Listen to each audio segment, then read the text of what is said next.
Maple Namu. Hello, and welcome back, or for the first time, to the Maple Namu Podcast. My name is Chris, and for the first time in Maple Namu Podcast history, I think we're going to try and do a 2-part episode. This is a really sort of personal topic, a really big one, and if it's in one, it's going to be like 20 minutes long. So I think we split it into 2 and see.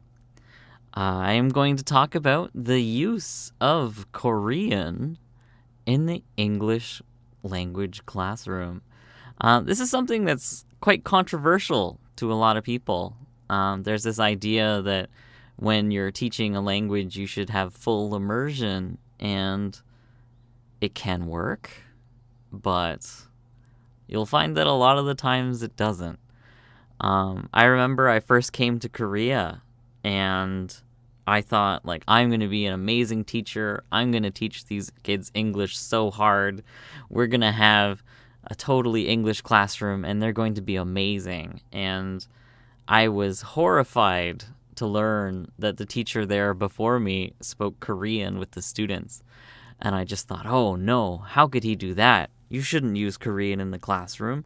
It's an English classroom. You should only use English, and students, they'll absorb everything. And this is as a teacher that had quite a bit of training.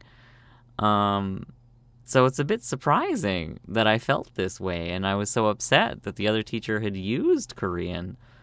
But that has changed over the years. I have mentioned in other podcasts that I do use Korean in the classroom, and I actually encourage other people to as well. This isn't because I can.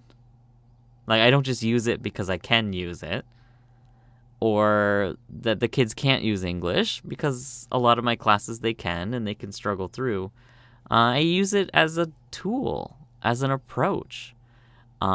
Teaching English in English, TEE, is something that's thrown around a lot in Korea, and the government has spent a lot of money doing it. But it's largely impractical for a lot of students. It's not impossible, but I've had discussions with some of my coworkers, and you need the right context. Like, the place I'm working at now, we have an all-day program that's done in English, almost exclusively. They're actually adding some extra classes maybe to do a Korean language class. And then there's an all-day kindergarten that is almost exclusively in English. And it works. There are some Korean teachers around if the kids get into trouble, but the expectation is that you speak in English. I've also taught in different hagwons, different, cram schools or academies, and the context is not such that English is expected. It's read the book, learn what's in the book, and then as soon as you leave the classroom, you're speaking Korean again.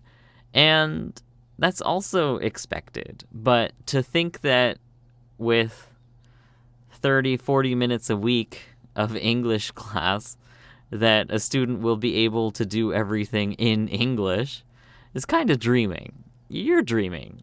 A kid's going to look at you, have no idea what's going on, and you'll find that there are a lot of behavioral problems. But it can work if you have the context. It's just that the context is not there in a lot of places. This was actually the topic of my master's degree thesis, or my dissertation. I can't remember the exact title because I didn't particularly enjoy it. But it was something like, is it appropriate to use the first language of students in the second language classroom? And there is surprisingly little research about it. It's just this kind of idea that's there in the teaching philosophy and mentality that, of course, it should be immersion. But I've talked to quite a few people that have tried learning a language, and they're like, well, when you're beginning, you need someone. You need support. You can't just be thrown in right away. Kids are better at it than adults sometimes, but not always.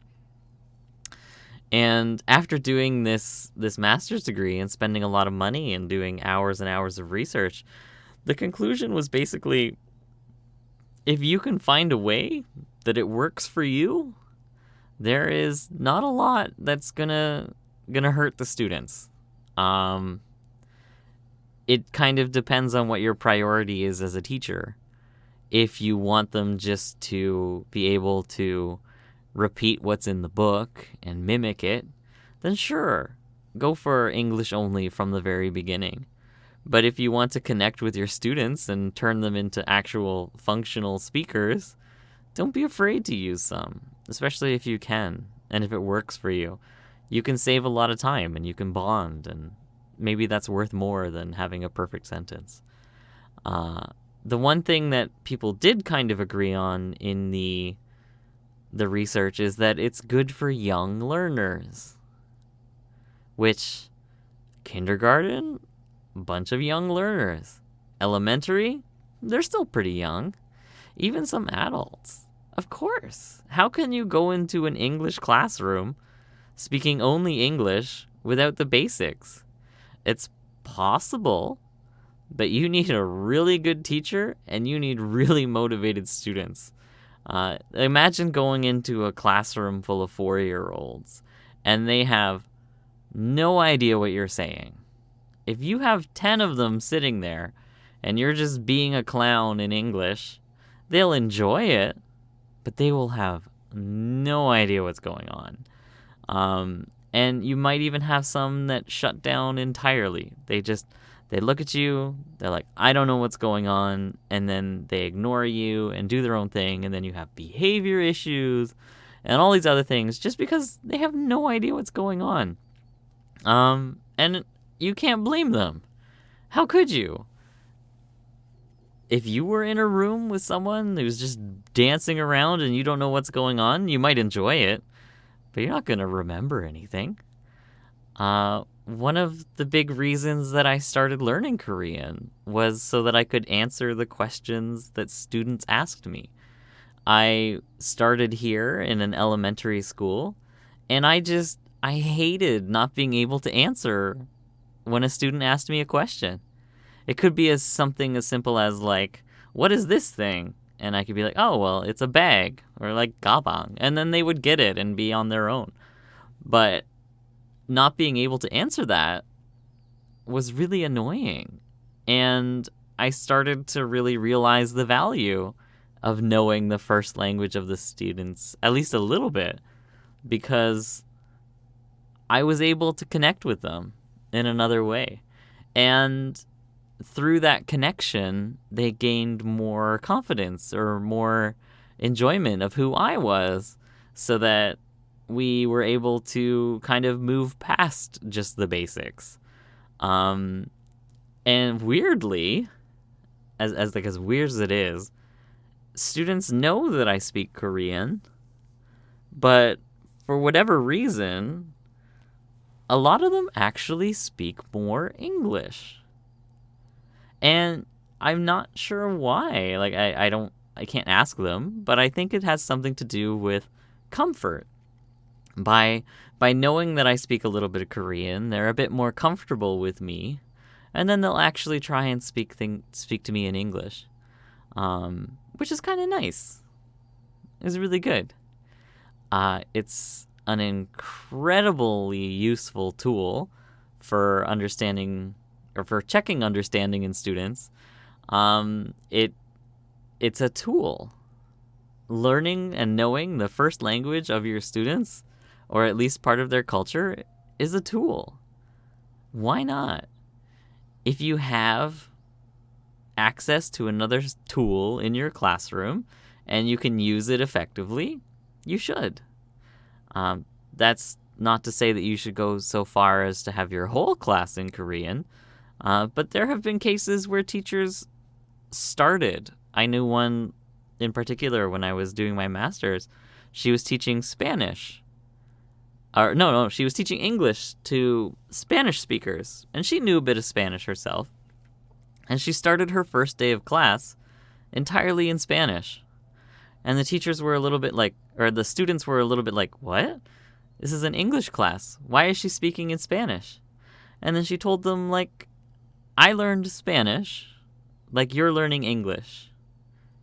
You can see what happens. And I feel like it's more important to connect with you. And you can see that I have successfully learned your language, so I kind of know what I'm doing. And with your language and mine, I can help you learn English. And week by week, they used more and more, and eventually the whole class was done in English. They started from beginner with nothing and used less and less Spanish and more English, and the students were able to transition. And when she interviewed them after, she found that a lot of them really enjoyed the fact that they were able to connect with the teacher first. It created a bond of trust. It created a feeling in the classroom of like, yes, we have successful learners here. We can do it. It created an environment where they could successfully learn. And as a teacher, that sounds fantastic. Why not? So I start most of my classes just speaking in Korean. The kids know that I can. It's been established. It kind of stops a lot of discipline issues pretty quickly because they know that they can't just hide in Korean. They can't just say things in Korean and I won't understand.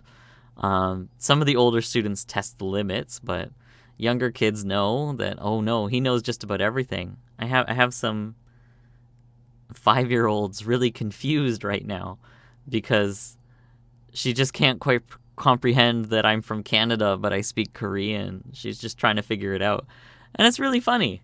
But I'm going to stop here for today because, like I said, if I keep going, this is going to be a really long one. It's already too long. But hopefully you enjoyed listening. If you did, let me know. If you didn't, you can also let me know. And hopefully before too long, I will have the second and the way it's looking, maybe even third episode out about this topic. Learning the first language of your students or using Korean in the English classroom. Anyway, have a great day.